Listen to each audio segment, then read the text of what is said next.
تو ذہن میں یہ رکھیں کہ کچھ طبیعتیں ایسی ہیں کارکنان کی جن میں مرکز کے ساتھ، مشن کے ساتھ جو تعلق ہے وہ محبت کا تعلق غالب ہوتا ہے۔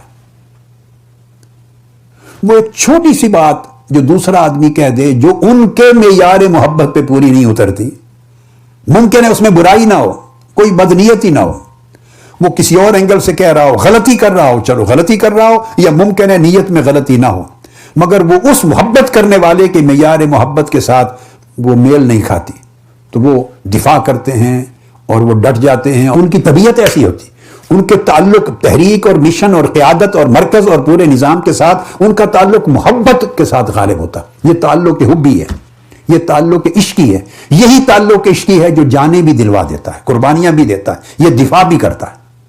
یہی تعلق عشقی ہے جو آپ نے 17 جون کو بھی دیکھا، یہی تعلق عشقی ہے جو محاصرے کے ایام میں بھی دیکھا، یہی تعلق عشقی اور تعلق حبی ہے جو آپ نے 30-31 اگست کی رات کو بھی دیکھا۔ ایسے لوگ بھی تھے نوجوان، آج بھی میری آنکھوں کے سامنے ہیں، یوتھ لیگ کے سابقہ صدور، MSM کے سابقہ صدور، تحریک منہاج القرآن، پیٹ اور فورمز کے، ویمن لیگ کے، پاکستان کے اندر باہر کے، جو موجودہ کوئی ذمہ داریوں پر بھی سال ہا سال سے نہیں تھے، مرکز کی ذمہ داریوں کے ساتھ انوالو بھی نہیں تھے، مگر پہلی صف میں سینے کھول کے اس رات اپنا دفاع کر رہے تھے۔ انہیں گولیوں کی فکر نہیں تھی، وہ سمجھ جائیں گے میری بات کون کون لوگ ہیں، میری آنکھوں کے سامنے۔ تو یاد رکھ لیں، ایک ہوتا ہے تعلق حبی غالب رہتا ہے ہر وقت، یہ ایک کارکن ہے۔ ایک کارکن ایسا ہوتا ہے اس کے اندر تعلق محبت غالب ہونے کی بجائے تعلق متابعت غالب ہوتا ہے۔ محبت اور عشق کا وہ کیفیت جنون کی نہیں ہوتی، مگر اتباع کرتے ہیں۔ مرکز نے جو فیصلہ دے دیا اس کو ڈسپلن کے تحت قبول کرتے ہیں، اس کو چیلنج نہیں کرتے، اس سے اختلاف نہیں کرتے، اس کی کرید نہیں کرتے، اس کی ریزننگ میں نہیں جاتے، وہ ریزننگ استعمال کیے بغیر جسٹ سبمیشن کرتے ہیں، فالو کرتے ہیں۔ یہ کارکن دوسرے ایک ہوتے ہیں۔ تو تعلق کے محبت والے بھی جسٹ فالو کرتے ہیں اور تعلق کے مطابعت والے بھی جسٹ فالو کرتے ہیں۔ یہ دونوں، یہ رشتے اس طرح کے ہیں، اللہ اور اللہ کے رسول نے ہی بتائے ہیں، یہ صحابہ کرام کے وقت سے اسی طرح چلے آ رہے ہیں، امت کے ہر دور میں، اور آج بھی ہم اسی کا منظر دیکھتے ہیں۔ اب یہ جو دو قسموں کے کارکن ہیں، جب مرکز کی کوئی میٹر ہوگا تو ان کا بیہیویئر اس میں ڈیفرنٹ ہوگا، یہ اس کو اور اینگل سے دیکھیں گے، اور اس پر کوئی طعن و تنقید ہوگی تو اور انداز کے ساتھ دفاع کریں گے۔ یہ دو کیٹیگریز الگ ہیں۔ ایک تیسری کیٹیگری ہے، وہ بھی مخلص کارکنان کی ہے، وہ بھی مشن کے فرزند ہیں، عظیم اثاثہ اور سرمایہ ہے، مگر ان کے تعلق میں تعقل غالب ہوتا ہے، فہم، تدبر، سوچنا، ریزننگ، انالیسز، تجزیہ۔ اب ان کی یہ ہر ایک کی الگ الگ طبیعتوں کے ساتھ اللہ پاک نے طبیعتیں ایسی بنائی ہیں، وہ ریزننگ کرتے ہیں، ہر چیز کی سبب جاننا چاہتے ہیں، اس کو میچ کرتے ہیں کہ وہ ریزننگ کے مطابق میچ کرتا ہے یا نہیں ہے۔ تو وہاں پھر وہ جو ریزننگ کرتے ہیں، جن کے تعلق میں تعقل غالب ہے، ان کی طبیعت میں مرکز بھی فیصلہ کرے تو انتقاد غالب ہوتا ہے، تنقید آ جاتی۔ اور جن کے تعلق میں محبت اور مطابعت غالب ہے، وہ مرکز کے ہر فیصلے پر اعتماد آتا ہے ان کا۔ تو ایک رشتہ ایسا جو ہر صورت اعتماد پر قائم ہوتے ہیں، یہ بلائنڈ فیتھ رکھتے ہیں، وہ پردہ ہٹا کر بیک گراؤنڈ کیا ہے، ریزن کیا ہے، کیوں کیا، کیا، کیوں، کیسے، وہ اس کو دیکھتے ہی نہیں ہیں۔ اور ایک یہ ہے کہ کیا، کیوں، کیسے کو دیکھنا چاہتے ہیں۔ اور یاد رکھ لیں، جو تعقل غالب رکھتے ہیں طبیعتوں میں، یہ سوچنا غلط ہے کہ وہ محبت سے آ رہی ہیں۔ تعقل کا رشتہ رکھنے والوں کو بھی میں نے دھرنے کے ایام میں گولیوں کے سامنے لڑتے دیکھا ہے۔ ان کے اندر بھی محبت ہے، صدق ہے، اخلاص ہے، مگر ہر ایک کے مزاج الگ ہیں، سو ڈیل کرنے کا طریقہ جدا ہے، ہر ایک کی طبیعتیں الگ ہیں، سو کوئی سچویشن آ جائے تو بیہیو کرنے کا طریقہ جدا ہے۔ اس کے اندر پھر کوئی شیطان لوگ آ جاتے ہیں، وہ کارکن نہیں ہوتے،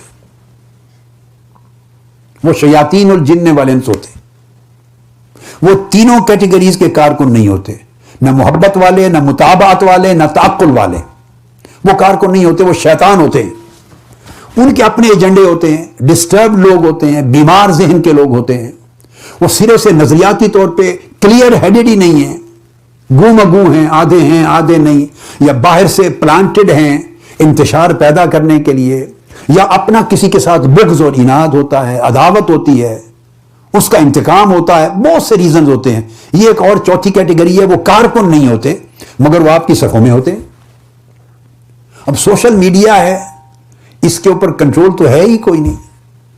آپ کا اگر فزیکل اجلاس ہو تو اس میں تو آپ کو پتا، آئی ڈی چیک کر کے آئیڈینٹی آپ بٹھائیں گے، یہ ہے یہ نہیں ہے، یہ ممبر ہے یہ نہیں ہے، یہ رفیق ہے یہ نہیں ہے، کارکن ہے یا نہیں، اس میں تو آپ چیک کر کے بٹھائیں گے. سوشل میڈیا پہ آپ کی فیس بک عام ہے، آپ کے یوٹیوب چینل عام ہے، آپ کے سارے اکاؤنٹس ٹولز عام ہیں، ہر شخص اس میں داخل ہو جاتا ہے، فرینڈز عام بنتے ہیں، فالوور عام بنتے ہیں. اور وہ اس جنگ میں جب بدتینت لوگ، شیطان لوگ شامل ہوتے ہیں، وہ گالی گلوچ کرتے ہیں. میں چونکہ بہت سو کے ناموں کو نہیں جانتا، آپ یوں سمجھیں جو چل رہی ہوتی ہے نا آپ کی فیس بک پہ، میں تو دیکھتا نہیں ہوں انلیس کہ مجھے کوئی ایسی سچویشن ہو کہ کوئی دکھا دے. اگر میں دیکھوں تو میں، آپ سمجھ لیں 98% بلکہ 99% بھی کہہ دوں تو میں ناموں سے واقف نہیں ہوتا، یا 98% مجھے پتہ نہیں ہوتا، کہ پہچان نہیں ہوتی. چونکہ میں سوشل ٹولز ہیں سوشل میڈیا کے، ان میں ہر وقت انوالو نہیں ہوتا، تو میں اس لیے تعین نہیں کر سکتا کہ کون کارکن ہے اور کون نہیں ہے. یہ سوشل میڈیا کی دنیا الگ ہے.